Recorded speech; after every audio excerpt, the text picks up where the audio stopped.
Bonjour, donc aujourd'hui je ferai une vidéo sur la Trinité. Donc la Trinité c'est une doctrine qui est salutaire, essentielle au salut et ça fait partie des doctrines fondamentales de la foi en Christ. Et c'est important d'en parler parce que le salut des hommes en dépend et les gens doivent vraiment comprendre la Trinité. Parce que si les gens ne comprennent pas la Trinité, ils ne peuvent pas être sauvés. Parce que voilà, tous les sujets fondamentaux au salut, les gens doivent les comprendre. Parce que voilà, c'est pas une doctrine sur laquelle les gens peuvent se permettre de croire n'importe quoi et de se tromper. Et donc ça, j'avais souvent parlé de ça dans mes vidéos précédentes et il va falloir le redire parce que c'est très important. Donc voilà, donc ça fait partie des sujets qui sont salutaires, la Trinité. Et voilà, donc c'est important de comprendre que Dieu est composé de trois personnes distinctes, le Père, le Fils et le Saint-Esprit. Et que les trois sont un. Et il y a un passage qui l'explique très bien, c'est dans 1 Jean chapitre 5, verset 7. Donc 1 Jean chapitre 5, verset 7, il dit car il y en a trois qui rendent témoignage dans le ciel, le Père, la parole et l'Esprit Saint, et ces trois-là sont un. Ça c'est un passage que j'aime beaucoup parce que c'est un passage que j'avais pas dans la Louis II, vu que voilà, c'est un passage qui a été retiré de plusieurs versions des Bibles. Et c'est ça le problème aussi, parce que les versions des Bibles corrompues attaquent les sujets, les doctrines fondamentales de la foi en Christ, les sujets qui sont salutaires. Souvent les versions modernes de Bible vont corrompre ces passages ou vont changer ces passages, vous comprenez, parce que c'est ça ce que le diable veut, c'est que les gens ne soient pas sauvés, donc il va attaquer les sujets qui sont salutaires, vous comprenez. Donc c'est pour ça que c'est important d'avoir la parfaite traduction, la parfaite Bible, la Bible qui est sans erreur, sans contradiction et dont toutes les paroles de Dieu ont été préservées, vous comprenez. C'est très très important. C'est pour ça qu'il faut vraiment rappeler ces choses, parce que beaucoup de gens sont dans l'ignorance par rapport à ça et c'est important que les gens connaissent la vérité sur les versions des Bibles, les bonnes versions des Bibles et les versions des Bibles qui sont contradictoires et corrompues. Donc voilà un très bon passage sur la Trinité. C'est de ce passage-là vraiment que c'est un bon passage pour enseigner aux gens la Trinité. 1 Jean chapitre 5, verset 7. Un très bon passage. Et voilà, c'est vraiment dans l'évangile de Jean que le salut est vraiment prêché et enseigné en profondeur, parce que c'est vraiment dans cet évangile a vraiment pour but de sauver les gens perdus, et c'est pour ça que Jésus a beaucoup mis l'emphase sur sa divinité, qu'il a vraiment fait comprendre aux gens qu'il est le Fils de Dieu et qu'il a souvent fait cette distinction entre lui et son Père. Et donc ce qu'il faut comprendre, c'est que voilà, la Trinité, ce qui est simple à comprendre avec la Trinité, c'est que voilà, le Père et le Fils ne sont pas une seule et même personne. Jésus-Christ n'est pas son propre Père. Jésus-Christ est comme son Père, mais il n'est pas le Père, il est comme son Père. Il parle comme son Père, il agit comme son Père, il œuvre comme son Père, il travaille comme son Père. Tout ce que le Père fait, le Fils le fait pareillement, il fait de la même façon. Mais il n'est pas le Père. Voilà, il œuvre comme le Père, il parle comme son Père, il aime comme son Père aime, mais il n'est pas la personne du Père, comprenez? Il faut vraiment faire la distinction entre la personne du Père et la personne du Fils. Il y a Dieu le Père, il y a Dieu le Fils. Ils ne sont pas une seule et même personne. Non, c'est pas le Fils et son propre Père et le Père et son propre Fils. Non, c'est vraiment deux personnes distinctes, c'est pas une seule et même personne. Donc c'est vraiment important de comprendre ça, parce que voilà, il y a vraiment cette hérésie de modalisme qui vraiment qui partout vraiment qu'on voit vraiment les gens partout sur YouTube enseigner ça. Il y avait voilà Gobam enseigner ça, et au début quand j'entendais parler de ça, et bien je pensais pas que c'était quelque chose de trop grave à l'époque, parce que voilà, il disait que voilà que les gens avaient des débats là-dessus depuis des siècles, et donc voilà, moi je me disais que voilà, eh bien c'est quelque chose de vraiment, c'est vraiment une doctrine vraiment que voilà, on pourra jamais avoir la vérité absolue là-dessus. Mais ce qu'il faut comprendre, c'est que voilà, c'est que il faut vraiment comprendre ce qui est nécessaire à comprendre là-dessus pour être sauvé, vous comprenez, parce que la Trinité vraiment est un sujet salutaire. C'est vrai qu'on peut pas comprendre la déité parfaitement, Dieu sur dans toute sa plénitude, mais c'est important de comprendre ce que Dieu a voulu qu'on comprenne dans ce qui est nécessaire de comprendre pour qu'on soit sauvé, vous comprenez. Et c'est nécessaire de comprendre, c'est essentiel à une salut de comprendre que le Père n'est pas le Fils et que le Fils n'est pas le Père, qui sont deux personnes distinctes. Et un seul Dieu, comprenez? C'est un seul Dieu qui est fait de trois personnes distinctes, le Père, le Fils et le Saint-Esprit. C'est important de comprendre que le Père n'est pas le Fils, que le Fils n'est pas le Père, que le Père n'est pas le Saint-Esprit, que le Saint-Esprit n'est pas le Père, que le Saint-Esprit n'est pas le Fils, que le Fils n'est pas le Saint-Esprit. C'est important de comprendre ça. Et que voilà, que Dieu est le Saint-Esprit, que Dieu est le Père et que Dieu est le Fils. Dieu le Fils, Dieu le Père, Dieu le Saint-Esprit. C'est très très important de comprendre ça. Je vais aller dans Jean chapitre 5. Donc Jean chapitre 5.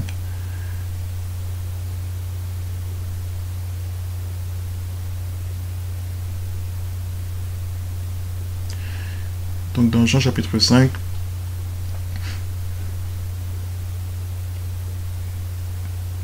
donc Jean chapitre 5 verset 16, il dit: et par conséquent les Juifs persécutaient Jésus et cherchaient à le tuer, parce qu'il avait fait ces choses le jour du sabbat. Mais Jésus leur répondit: mon Père travaille jusqu'à maintenant et je travaille. Donc on voit comment il suit le Père. Et après ça il dit: par conséquent les Juifs cherchaient d'autant plus à le tuer, parce que non seulement il avait enfreint le sabbat, mais parce qu'il disait aussi que Dieu était son Père, se faisant lui-même égal à Dieu. Voilà un passage qui prouve la divinité de Jésus, qui montre que Jésus-Christ est Dieu et qu'il est comme son Père, puisqu'il s'est dit qu'il est égal à Dieu et donc il est égal à son Père, et qu'il n'est pas son Père. Ça fait vraiment la distinction entre lui et son Père. Et donc après ça il dit au verset 19: alors Jésus répondit et leur dit: en vérité je vous le dis, le Fils ne peut rien faire de lui-même, sinon ce qu'il voit le Père faire. Car quelles que soient les choses qu'il fait, le Fils aussi les fait de même. Vous voyez, donc on voit qu'il fait exactement les choses comme son Père le fait. Il le dit vraiment clairement dans ce passage-là, que voilà, il fait exactement les choses comme le fait son Père. Mais il prend toujours le soin de faire la distinction entre le Père et le Fils, la personne du Père et la personne du Fils. Car le Père aime le Fils et lui montre toutes les choses que lui-même fait, et il lui montrera de plus grandes œuvres que celle-ci, afin que vous puissiez être émerveillés. Donc on voit qu'il y a cette relation entre le Père et le Fils, c'est-à-dire que le Père aime le Fils, il lui montre les choses que lui-même fait, pour que le Fils le fasse de même, vous comprenez? Et car comme le Père ressuscite les morts et les vivifie, précisément le Fils vivifie qui il veut. Car le Père ne juge aucun homme, mais il a donné tout jugement au Fils, afin que tous les hommes honorent le Fils comme ils honorent le Père. Celui qui n'honore pas le Fils n'honore pas le Père qui l'a envoyé. Donc on voit que c'est le Père qui a envoyé le Fils. Ce n'est pas le Fils qui s'est envoyé lui-même, vous comprenez? Il prend soin de dire met toujours en face en disant que c'est le Père qui l'a envoyé. Il répète toujours que c'est le Père qui l'a envoyé. Le Fils ne s'est pas envoyé lui-même. Le Père ne s'est pas envoyé lui-même. Donc vraiment, cette doctrine, c'est vraiment une fausse doctrine, cette doctrine du modalisme, parce qu'eux, ils vont enseigner que Jésus-Christ est son propre Père et que voilà, le Père a changé de mode et il est venu dans le mode du Fils. Non, c'est faux. C'est vraiment faire de Jésus un menteur. Parce que c'est ça attaque vraiment la divinité de Jésus, vous comprenez? C'est pour ça que c'est une doctrine dangereuse qui amène déjà à la perdition. Il faut vraiment exposer cette fausse doctrine, parce que c'est vraiment une doctrine qui commence à vraiment... que beaucoup vraiment commencent à tomber dans cette hérésie, et c'est très grave. Donc, voilà, après, le verset 26, car comme le Père a la vie en lui-même, ainsi il a donné au Fils d'avoir la vie en lui-même. Il lui a donné l'autorité d'exécuter aussi les jugements, parce qu'il est le Fils de l'homme. Donc, vous voyez, le Fils a la même autorité que le Père. Il lui a donné aussi d'exécuter le jugement. Et verset 30, je ne peux rien faire de moi-même. Je juge selon ce que j'entends et mon jugement est juste, parce que je ne cherche pas ma propre volonté, mais la volonté du Père qui m'a envoyé. Donc voilà deux volontés distinctes. La volonté du Fils et la volonté du Père. Donc c'est super de voir que... J'aime beaucoup l'évangile de Jean, parce que l'évangile de Jean vraiment expose vraiment les faux évangiles. Vraiment, c'est vraiment mon évangile préféré. Si je rends témoignage de moi-même, mon témoignage n'est pas vrai. Donc vous voyez, donc si Jésus est le Père, ça veut dire qu'il rend témoignage de lui-même. Donc ça veut dire que ce témoignage n'est pas vrai, vous comprenez? C'est pour ça que c'est dangereux pour ce genre. C'est dangereux de dire que Jésus-Christ et le Père sont une seule et même personne.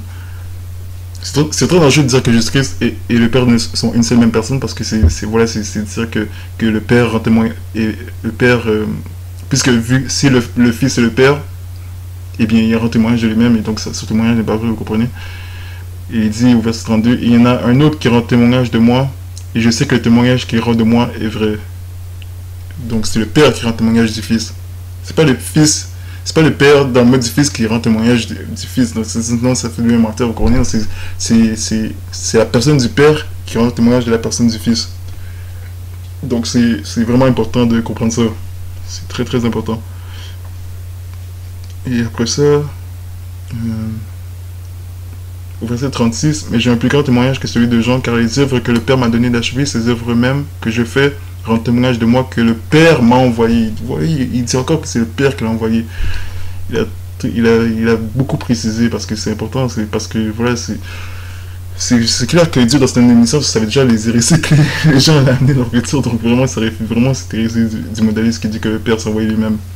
Et le Père lui-même qui m'a envoyé a rendu témoignage de moi, vous n'avez entendu sa voix à aucun moment, ni vu sa forme. Donc voilà. Là, je vais prendre des passages que les modalistes aiment utiliser pour dire que voilà que Jésus est le Père. Je vais aller dans 1 Corinthiens chapitre 8 au verset 6. Ça, c'est un passage que j'aime utiliser et citer à tort à travers pour dire que Jésus-Christ est le Père. Ce qu'ils vont faire, c'est qu'ils vont faire ça. Ils vont lire le passage, ils vont lire ce passage. Donc ils vont dire, mais pour nous, il n'y a qu'un seul Dieu, le Père, duquel sont toutes choses, et nous en lui. Donc ils vont dire, voilà, ça prouve que voilà qu'il n'y a qu'un seul Dieu et que c'est Dieu le Père, et donc Jésus-Christ c'est Dieu le Père. Alors que non, parce que c'est ce qu'ils font, c'est qu'ils prennent ce passage hors contexte, parce que il faut vraiment prendre le soin de lire le passage au complet, parce que si on lit le verset au complet, ça dit et un seul Seigneur, Jésus-Christ, par lequel sont toutes choses, et nous par lui. Donc on voit qu'il y a deux personnes, la première personne de la Trinité, la deuxième personne de la Trinité. Il y a le Père et le Fils. Parce que chaque fois que ça parle de Jésus-Christ, c'est toujours en train de faire référence au Fils, la personne du Fils. Donc quand ça dit un seul Seigneur, Jésus-Christ, c'est la personne du Fils, Dieu le Fils. Donc il y a un autre passage aussi qu'ils aiment prendre à travers, c'est dans Jean chapitre 17. Jean chapitre 17, verset 3.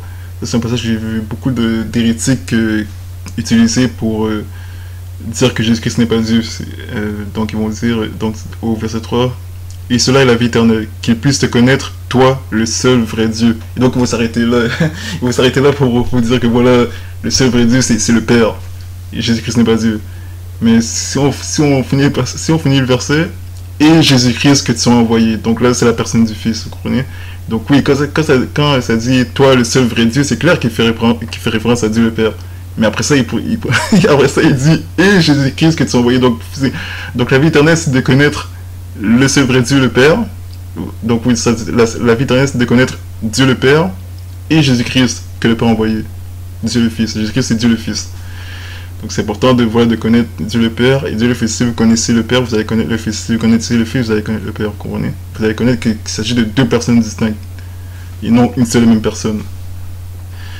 Et un autre passage, c'est dans Ésaïe. On va aller dans Ésaïe. Ésaïe chapitre 6. Ésaïe chapitre 9, verset 6. Car un enfant nous est né, un fils nous est donné, et le gouvernement sera sur son épaule. Son nom s'appellera merveilleux, conseiller, Dieu puissant, Père éternel, prince de paix. Donc ça, c'est un passage vraiment qui... Ça, c'est vraiment leur arme de destruction massive. Ça, c'est leur arme de destruction massive. Ah, voilà, Jésus va s'appeler... Ils vont appeler Jésus le Père éternel, donc c'est la preuve que Jésus-Christ est le Père. Oh, bon, c'est grave, c'est terrible. C'est terrible ce que les gens font. Prendre des passages à travers comme ça, il faut jusque dans l'Ancien Testament pour... Au lieu de se baser sur tous les passages clairs qu'il y a dans le Nouveau Testament qui est vraiment en face sur la personne du Fils de Dieu, qui dit que Jésus-Christ est le Fils de Dieu, qu'il n'est pas le Père mais qu'il est le Fils de Dieu. Parce qu'à chaque fois que ça dit vraiment que ça prend soin de dire que Jésus-Christ est le Fils de Dieu, c'est vraiment pour nous aider à comprendre que vraiment il n'est pas Dieu le Père, qu'il est Dieu le Fils. Parce que Jésus-Christ est Dieu, mais il n'est pas Dieu le Père, il est Dieu le Fils. C'est pour ça que quand il disait aux Juifs qu'il était le Fils de Dieu, les Juifs comprenaient qu'il était en train de dire qu'il est Dieu. Mais aller jusqu'à dire qu'il est Dieu le Père, mais non, c'est grave, c'est terrible. Et donc on va expliquer ce passage, parce que voilà, les gens aiment faire beaucoup de dégâts avec ce passage pour dire que voilà, Jésus est le Père, puisque voilà, ça dit qu'on va l'appeler Père éternel, donc ça prouve qu'il est le Père. Mais encore là, c'est vraiment interpréter ce passage-là à travers parce que c'est grave. Donc voilà, ce que ça veut dire, c'est que c'est pas en train de dire que Jésus-Christ est, est littéralement Dieu le Père qui est venu en chair. Parce que voilà, sinon ça voudrait dire que Jésus-Christ se glorifie lui-même, se rend témoignage à lui-même, se parle à lui-même, et non, ça se contredirait, vous comprenez? Ça ferait de Jésus un menteur. Donc on va expliquer ce passage. Donc on va aller dans... Ce qu'il faut comprendre, c'est que si les gens l'appellent Père éternel, c'est vraiment parce que voilà, en l'appelant Père éternel, il glorifie la personne du Père. Mais parce que la personne du Père est dans la personne du Fils. Parce qu'on va aller dans un autre passage aussi. C'est dans Jean chapitre 14. Le chapitre.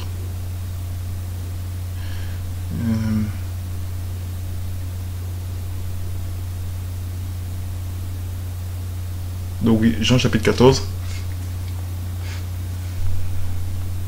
Jean chapitre 14, verset 8. Philippe lui dit, Seigneur, montre-nous le Père, et cela nous suffit. Jésus lui dit, ai-je été si longtemps avec vous, et cependant tu ne m'as pas connu, Philippe? Celui qui m'a vu a vu le Père. Et comment lui dis-tu alors, montre-nous le Père? Ne crois-tu pas que je suis dans le Père, et le Père en moi? Les paroles que je vous dis, je ne les dis pas de moi-même, mais le Père qui demeure en moi, lui fait les œuvres. Donc eux, ils aiment prendre le verset 9 à travers pour dire que voilà, puisqu'il dit celui qui m'a vu a vu le Père, ça prouve que Jésus-Christ est le Père. Les gens se font mal en interprétant ce passage de travers de cette façon, parce que non, c'est pas du tout ce qu'il est en train de dire. Il n'est pas en train de dire qu'il est la personne du Père, parce que puisque le Père est en lui, les gens voient en lui la personne du Père, les gens voient en lui son Père. Les gens voient qu'il est comme son Père, parce que Jésus-Christ est comme son Père. Il est vraiment le digne fils de son Père. Il parle comme son Père. Il parle exactement comme son Père lui a parlé. Il agit exactement comme son Père. Il fait exactement les œuvres de la même façon que son Père les a fait. Et donc, voilà. Donc, quand les gens vont l'appeler Père, quand les gens l'appellent Père éternel, déjà, on n'est pas en fait que les gens l'appellent Père éternel, mais c'est pour dire que voilà, c'est que les gens vont voir en lui son Père, mais ils vont pas voir qu'ils vont pas se dire qu'il est le Père, mais qu'ils vont voir la personne du Père en Jésus-Christ, parce qu'il est exactement comme son Père. C'est pour ça que les gens disent qu'il est le Fils de Dieu, parce qu'il est comme le Père. Vous comprenez? Pas parce qu'il est le Père, mais parce qu'il est comme le Père, qu'il est exactement comme le Père. Et donc c'est pour ça que les gens vont reconnaître qu'il est Dieu, mais ils ne vont pas dire qu'il est Dieu le Fils, ils vont dire qu'il est le Fils de Dieu. Et quand ils disent qu'il est le Fils de Dieu, ils déclarent sa divinité. Mais donc, donc on va prendre le passage, on va aller dans Matthieu chapitre... non, on va aller dans Jean. Je vais prendre l'exemple avec Jean le Baptiste. Donc Jean le Baptiste, il disait au verset... donc voilà, quand Jean est venu prêcher dans le désert, ça dit au verset 19... Et c'est ici l'attestation de Jean lorsque les Juifs envoyèrent de Jérusalem prêtres et lévites pour lui demander qui es-tu. Et il confessa, il ne nia pas, mais confessa, je ne suis pas le Christ. Et lui demandèrent, quoi donc? Es-tu Élie? Et il dit, je ne le suis pas. Es-tu ce prophète? Et il répondit, non. Puis il dit, qui es-tu? Afin que nous puissions donner une réponse à ceux qui nous ont envoyés. Que dis-tu de toi-même? Il dit, je suis la voix de celui qui crie dans le désert, rendez droit le chemin du Seigneur, comme a dit le prophète Isaïe. Donc voilà, donc maintenant, donc voilà, donc là on voit que dans ce passage, ils ont posé la question à Jean s'il était Élie, le prophète Élie. Il lui a dit non. Jean dit la vérité, il n'est pas le prophète Élie. Et donc après ça, on va aller dans Matthieu, chapitre 11. Donc Matthieu, chapitre 11, verset 13. Donc il dit, car tous les prophètes idéalement ont prophétisé jusqu'à Jean, et si vous voulez le recevoir, c'est Élie qui devait venir. Que celui qui a des oreilles pour entendre. Donc Jésus est en train de dire que Jean le Baptiste était Élie qui devait venir. et Élie qui devait venir, vous comprenez? Et parce qu'il y avait une prophétie dans Malachie que Dieu avait dit qu'elle allait envoyer le prophète Élie. Et donc Jésus dit que Jean et Élie. Et pourtant, quand on voit bien que quand quand les pharisiens ont demandé à Jean qui il était, Jean lui a dit qu'il n'était pas Élie. Il a dit, es-tu Élie? Il a dit, je ne sais pas. Donc, ce que ça veut dire, c'est que Jean n'était pas littéralement la personne d'Élie. Il n'était pas littéralement la personne d'Élie qui ressuscitait de mort, ou qui est descendu du ciel physiquement, ou voilà, qui s'est incarné physiquement en chair. Non, c'était pas la personne d'Élie. Jean était. Si Jésus a dit que Jean était Élie, c'est parce que Jean marchait dans l'esprit, la puissance d'Élie. Et c'est pour ça aussi que quand les gens voyaient Jean, eh bien, les gens le comparaient à Élie, parce que voilà, il marchait vraiment il était vraiment animé du même esprit que Élie, vous comprenez. Et si on va dans Matthieu chapitre 17,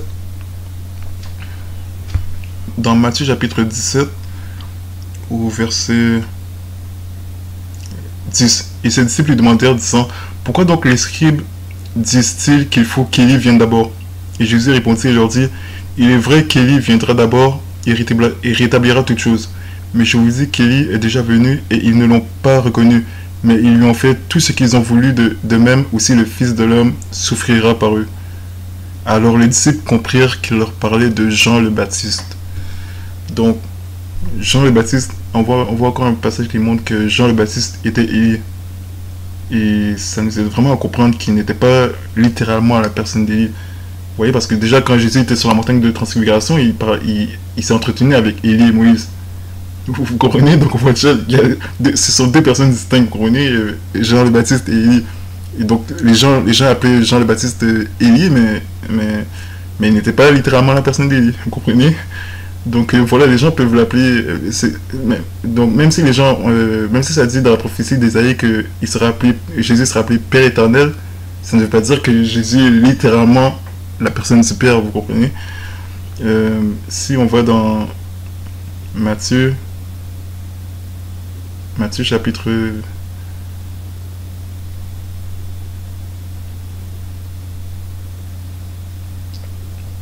Matthieu chapitre 16.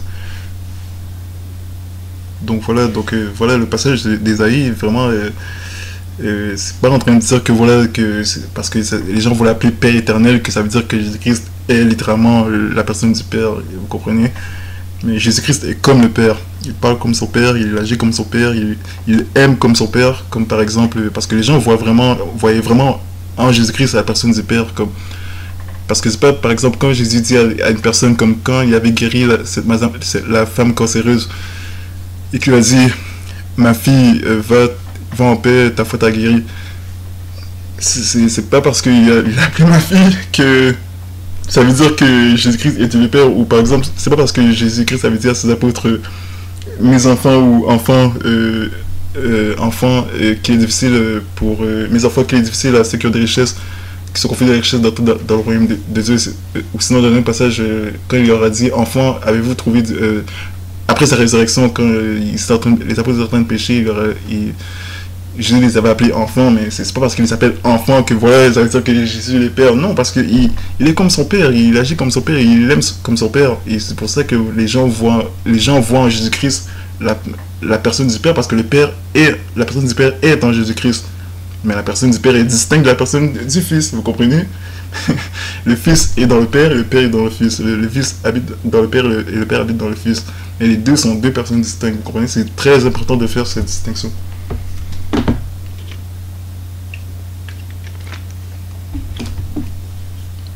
Les gens voient en Jésus-Christ vraiment cette figure du Père, cette image de Dieu le Père, mais, parce qu'il est exactement comme son Père. Mais c'est très important de faire cette distinction entre la personne du Fils et la personne du Père. Et donc, voilà, dans Matthieu chapitre 16, au verset 14, au verset 13, ça dit, quand Jésus arriva au coude de Césarée de Philippe, il interrogea ses disciples, disant, qui les hommes disent-ils que je suis, moi, le Fils de l'homme? Et ils dirent, quelques-uns disent que tu es Jean le Baptiste, d'autres Élie, et d'autres Jérémie, ou l'un des prophètes. Il leur dit, mais qui dites-vous que je suis? Et Simon-Pierre répondit et dit, tu es le Christ, le Fils de Dieu vivant. Donc on voit encore dans ce passage que voilà, les gens disaient que Jésus Jean le Baptiste, d'autres disaient que Jésus était Élie, d'autres disaient que Jésus était Jérémie, et d'autres disaient que Jésus était l'un des prophètes, un autre des prophètes, ou l'un des prophètes. Donc, donc voilà pourquoi les gens disent ça, parce que Jésus était comme les prophètes, il était animé du même esprit que les prophètes, vous comprenez? Et donc les gens voyaient vraiment en lui les prophètes qui l'ont précédé, vous comprenez? Mais Jésus, lui, il est le prophète par excellence, vous comprenez? Il est supérieur à tous les prophètes, il est supérieur aux anges, il est supérieur aux archanges, il est Dieu lui-même, il est le créateur, il est Dieu le Fils, vous comprenez? Donc c'est important de préciser sa divinité. C'est important de montrer sa supériorité, vous comprenez? Qu'il est supérieur à Moïse et aux prophètes et aux anges et aux archanges. Qu'il est Dieu lui-même, qu'il est le créateur de toutes choses. Mais c'est toujours important aussi de préciser qu'il n'est pas Dieu le Père, parce que voilà, il y a ces hérétiques aujourd'hui qui vont enseigner qu'il est Dieu le Père, parce qu'ils pensent qu'en disant qu'il est Dieu le Père, ils sont en train de le glorifier, mais non, ils ne sont pas en train de le glorifier, au contraire, ils sont en train de faire des juges menteurs, et ils sont en train de vraiment de blasphémer en enseignant cette hérésie. Donc c'est grave parce que ça entraîne beaucoup de gens à la perdition, donc il faut vraiment exposer cette hérésie, et réfuter cette hérésie, parce que c'est très grave.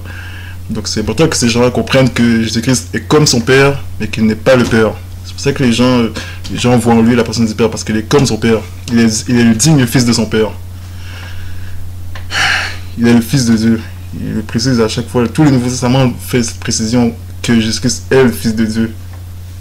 Donc aller chercher des passages par-ci par-là pour essayer à tort d'enseigner qu'il est le Père, c'est pas bien, c'est pas correct, c'est très grave de faire ça. Et c'est un peu comme les gens qui veulent enseigner un salut par les œuvres et qui vont aller chercher des passages par-ci par-là, des passages vraiment obscurs, vraiment qui ne comprennent même pas, des passages difficiles qui sont un peu plus compliqués, qui vont comme ce qu'il est dit dans Pierre, que des gens qui sont instables et mal informés vont aller chercher des passages à droite à gauche pour essayer d'enseigner le salut par les œuvres, et c'est vraiment de la mauvaise foi de la part de ces gens-là. C'est pas correct, c'est pas du tout correct. Donc un autre passage que les modalistes vont prendre hors de contexte, c'est dans Jean chapitre 3. Jean chapitre 3. Je vais lire le passage. Oui, je vais lire le chapitre. Donc voilà ce que les gens vont faire. Les gens vont essayer de enseigner par ce chapitre que Dieu le Père a été manifesté en chair. Ils vont prendre ce passage hors contexte. Donc voilà, il dit: voyez quelle sorte d'amour le Père nous a concédé pour que nous soyons appelés les fils de Dieu. Par conséquent, le monde ne nous connaît pas parce qu'il ne l'a pas connu. Bien-aimés, maintenant nous sommes les fils de Dieu. Et ce que nous serons n'apparaît pas encore. Mais nous savons que lorsqu'il apparaîtra, nous serons semblables à lui, car nous le verrons comme il est. Et tout homme qui a cette espérance en lui se purifie lui-même comme lui est pur. Quiconque commet le péché transgresse aussi la loi, car le péché est la transgression de la loi. Et vous savez qu'il a été manifesté pour ôter nos péchés. Et en lui, il n'y a aucun péché. Donc, qui a été manifesté? Eux, ils vont dire que ces hérétiques vont dire que c'est le Père qui a été manifesté, alors que non, il faut continuer à lire, parce que ça va dire qui a été manifesté. Quiconque demeure en lui ne pêche pas, quiconque pêche ne l'a pas vu, il ne l'a pas non plus connu. Petits enfants, qu'aucun homme ne vous trompe, celui qui pratique la droiture est droit comme lui est droit. Celui qui commet le péché est du diable, car le diable pêche depuis le commencement. Car pour ce dessein, le Fils de Dieu a été manifesté afin qu'il puisse détruire les œuvres du diable. Donc ça dit que c'est le Fils de Dieu qui a été manifesté. Donc quand ça dit qu'il a été manifesté, ça parle du Fils de Dieu. Ça parle pas du Père, c'est pas le Père qui a été manifesté, c'est le Fils qui a été manifesté. Dieu a été manifesté en chair. Et c'est Dieu le Fils qui a été manifesté en chair. Voilà, c'est Dieu le Fils qui a été manifesté en chair. C'est la deuxième personne de la Trinité qui a été manifestée en chair. C'est important de le préciser, parce que voilà, les gens vont aller dans ce chapitre pour prendre ce passage hors contexte. Quand ça dit qu'il a été manifesté, ça parle de la personne du Fils. Donc voilà, donc c'est très important de comprendre ces choses. Et après ça, dans quel autre chapitre que je voulais aller aussi, il y avait un autre chapitre aussi, parce que aussi, voilà, dans Jean chapitre 3, ce qu'il faut comprendre, c'est que quand Jean, parce que c'est vrai que aussi au verset 2, ça dit: bien-aimés, maintenant nous sommes les fils de Dieu, Et ce que nous serons n'apparaît pas encore, mais nous savons que lorsqu'il apparaîtra, nous serons semblables à lui car nous le verrons comme il est. Donc là, je pense que dans ce verset-là, oui, je suis persuadé que dans ce verset-là, ça parle de Dieu le Fils, de Jésus-Christ. Parce que voilà, quand Jésus-Christ apparaîtra, ils seront semblables à lui. Et aussi, il faut comprendre que Jésus-Christ, quand il est monté au ciel, après son ascension, quand il est monté au ciel, le Père lui a glorifié de la gloire qu'il avait avant la fondation du monde. C'est-à-dire que en ce moment au ciel, actuellement, Jésus-Christ n'a pas le corps qu'il avait quand il était sur terre pendant son ministère, que le corps de chair qu'il avait, le corps physique qu'il avait, il n'a plus ce corps aujourd'hui. Aujourd'hui, il a son corps glorifié, son corps glorieux. Comprenez? Le corps qu'il avait avant la fondation du monde. Comprenez? Et ce corps glorieux, et voilà, il est vraiment... c'est vraiment son corps... comment dire? C'est vraiment... c'est vraiment un corps que... Voilà, je sais pas comment dire ça. Mais c'est vraiment un corps glorifié, vous comprenez? C'est pas un corps physique, c'est pas un corps qu'on peut voir avec nos yeux charnels. Et donc, c'est pour ça que les gens doivent comprendre que Jésus-Christ ne va pas revenir physiquement sur terre. Et son retour a déjà eu lieu, c'était au 1er siècle, en l'an 70. Et aussi, il y a un autre passage, c'est dans Timothée, où que... Attends, je vais essayer de retrouver le passage. Je vais aller dans Timothée. Dans 1 Timothée. Chapitre...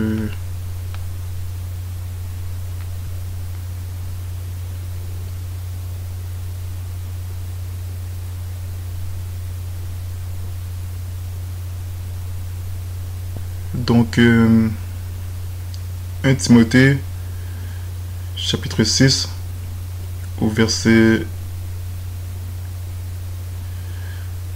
14. Donc, au verset 13. Je te donne charge à la vue de Dieu qui vérifie toutes choses et devant Christ Jésus qui a témoigné devant Ponce Pilate une belle confession que tu gardes ce commandement sans tâche, irrépréhensible jusqu'à l'apparition de notre Seigneur Jésus-Christ. Qu'en son temps, il montrera qui est le béni et seul potentat, le roi des rois et seigneur des seigneurs, qui seul possède l'immortalité, demeurant dans la lumière qu'aucun homme ne peut s'approcher, de laquelle aucun homme n'a vu ni ne peut voir, à qui soit honneur et pouvoir sans fin. Amen. Donc, il y a des mondialistes qui vont enseigner par ce passage qu'il s'agit de Dieu le Père, mais non, je crois que... oui, non, qui vont enseigner par ce passage que, voilà, quand Jésus va apparaître, personne ne pourra le voir. Et ça je crois que oui, je suis d'accord avec ça, que ce passage parle de Jésus-Christ. C'est-à-dire que quand Jésus est venu, lors de sa deuxième venue, personne ne l'a vu physiquement de manière à frapper le regard. C'était vraiment... quand le royaume de Dieu est venu, c'était pas de manière à ce qu'on puisse l'observer. Parce que Jésus a dit que quand il allait venir, il allait venir dans sa propre gloire et la gloire de son Père. Et ça dit dans Matthieu, ou quelque part dans Matthieu, quand il parle souvent de... Voilà, quand il dit que celui qui a honte de moi, le fils de l'homme aura aussi honte de lui quand il viendra dans sa gloire et dans celle de son Père et de ses anges. Et voilà, donc... voilà, c'est par là qu'on comprend que... Parce que voilà, quand le Père entra en jugement, quand Dieu le Père entra en jugement dans l'Ancien Testament, on voit que, voilà, quand le Père entre en jugement dans l'Ancien Testament, on voit que souvent il y a un langage apocalyptique que Dieu employait, et c'était pas les choses qui sont dites, sont pas à interpréter au sens littéral, vous comprenez, c'est vraiment au sens figuré. On voit ça par exemple dans le psaume 18 ou dans le livre d'Ésaïe, et voilà, par exemple dans le psaume 18, quand ça dit que quand ça parle de ce qui est arrivé le jour où Dieu a sauvé David de la main de Saül et de ses ennemis, donc là ça utilise un langage, ça commence à utiliser un langage apocalyptique, parce que voilà, c'est ce que les gens appellent le langage apocalyptique, parce que c'est pas des choses qui sont interprétées au sens littéral, parce que voilà, ça dit que Dieu monte sur un chérubin, qui voilà, il y a des éclairs, il lance des éclairs et tout ça, mais c'est pas ce qui s'est passé littéralement le jour que Dieu avait sauvé David de la main de Saül, vous comprenez. Et donc en l'an 70, quand Dieu est entré en jugement avec la nation d'Israël, quand Jésus est revenu, il n'est pas revenu de manière littérale, de manière extraordinaire à frapper les regards et de sorte que tout le monde le voyait. Ah, c'est terrible. Et non, il est venu par l'entremise de l'armée romaine, il a jugé la nation d'Israël par l'entremise des armées romaines, vous comprenez? Donc, c'est pour ça que voilà, c'est important de comprendre que l'apparition du Seigneur Jésus-Christ, c'était pas une apparition physique. Il n'est pas venu avec le corps physique qu'il avait après sa résurrection. Parce que voilà, quand il est monté au ciel, il a retrouvé le corps glorieux qu'il avait avant la fondation du monde, vous comprenez? Donc voilà, donc le Timothée chapitre 6, verset 14, parle du Seigneur Jésus-Christ. Donc voilà, c'est ça pour la Trinité, donc je pense que j'ai tout dit. Donc voilà, je ferai d'autres vidéos là-dessus parce que c'est important de parler. C'est important de parler du salut et c'est important de parler de toutes ces choses, des sujets qui sont fondamentaux de la foi en Christ. Donc voilà, c'est important de comprendre ça, que Jésus-Christ est comme son Père, il aime comme le Père, il y a cette relation entre le Père et le Fils aime comme le Père aime. Et voilà, le Fils a toujours été le Fils de Dieu. Jésus-Christ a toujours été le Fils de Dieu de toute éternité, il a toujours été le Fils de Dieu, le Père a toujours été le Père et le Père. Le Fils n'est pas le Père n'est pas le Fils. Le Père n'est pas le Saint-Esprit, le Saint-Esprit n'est pas le Père, le Saint-Esprit n'est pas le Fils, le Fils n'est pas le Saint-Esprit. Et que Dieu est composé de 3 personnes distinctes. Dieu le Fils, Dieu le Père, Dieu le Saint-Esprit. Et qu'il y en a 3 dans le ciel qui rendent témoignage. Le Père, la Parole et l'Esprit Saint, et ces 3-là sont un. Donc voilà, c'est ça pour la Trinité. Il faut en parler parce que c'est important, parce que voilà, il y a tous ces hérétiques qui enseignent cette fausse doctrine du modalisme qui consiste à dire que Dieu est son propre Père et son propre Fils. C'est une hérésie propre à la damnation qui damne les gens, et c'est très grave. Il faut réfuter cette fausse doctrine parce que c'est très grave d'enseigner ça, et c'est malheureux de voir que le frère, et c'est malheureux de voir que Capitaine Albator a toujours cru à cette doctrine du modalisme, et j'étais surpris de voir ça parce que vraiment c'est la dernière chose auquel je m'attendais pour de vrai. Je pensais pas que voilà, qui aurait pu croire une hérésie pareille. Je croyais vraiment qu'il était vraiment fondé sur les fondements de la foi en Christ, et c'est grave de voir ça parce que quand on voit ça, quand on voit la manière dont il s'oppose à la Trinité, et bien on se dit, mais moi quand je vois ça, je me dis, mais comment il a pu tomber aussi bas? C'est terrible. Donc c'est triste vraiment de voir ça, et c'est grave parce que voilà, il y a tellement beaucoup de personnes qui ont enseigné cette hérésie. Gobam qui a enseigné ça et qui disait que voilà, que pour comprendre ça, et bien que voilà, que la Trinité et l'unitarisme, ou voilà, le oneness pentecostal, cette doctrine pentecôtiste du modalisme, pour comprendre ça, et bien il fallait comprendre le clonage. Dans une de ces vidéos, il disait qu'il fallait comprendre le clonage, des affaires comme ça, et pour moi j'avais jamais compris je crois que c'est vraiment une doctrine vraiment insensée, voilà, qui passe d'eau simple, qui est vraiment très troublante et qui fait vraiment des Jésus menteurs. Et non, c'est vraiment la Trinité qui est scripturaire et qui est vraiment qui est la vérité, vous comprenez, qui est la vérité absolue. Donc voilà, donc méfiez-vous de ces gens qui enseignent cela, Shurakuitu, Gobam qui enseignent ça aussi. Et il y en a beaucoup d'autres, surtout aux États-Unis, il y en a plein qui enseignent ça, et c'est grave. Mais voilà, aux États-Unis, ils sont exposés, et ici, dans la francophonie au Canada, il faut exposer ces choses, il faut exposer cette doctrine, parce que je pense que Patrick Galarnoux aussi enseigne le modalisme de manière très subtile, parce qu'il va dire que voilà, qu'il n'est ni modaliste, ni trinitaire, qu'il n'est pas non plus anti-trinitaire. Et donc lui, on ne sait pas où est-ce qu'il se situe, vous comprenez, on ne sait jamais où est-ce qu'il se situe, parce que voilà, lui, il n'aime pas les étiquettes, il dit qu'il a du mépris pour les étiquettes, donc il veut pas savoir il veut pas que les gens sachent exactement où est-ce qu'il se situe, pour pas qu'on les identifie à un groupe de gens, vous comprenez. Donc non, moi je suis pas d'accord avec ça. Moi je crois que c'est important d'identifier les gens à un groupe de personnes, parce que comme ça on pourra exactement savoir ce qu'ils croient, vous comprenez, parce que les gens aiment ça, ne pas être clairs dans leurs croyances, ne pas être clairs dans ce qu'ils croient, alors que c'est important de dire aux gens ce qu'on croit exactement. C'est pour ça que c'est important de s'identifier à un groupe de personnes qui croient la même chose que nous, vous comprenez. Donc moi je m'identifie aux baptistes indépendants, fondamentalistes, en Amérique et partout à travers le monde, parce que je crois qu'eux, ce que j'aime avec eux, c'est qu'ils sont clairs sur leurs croyances, vous comprenez.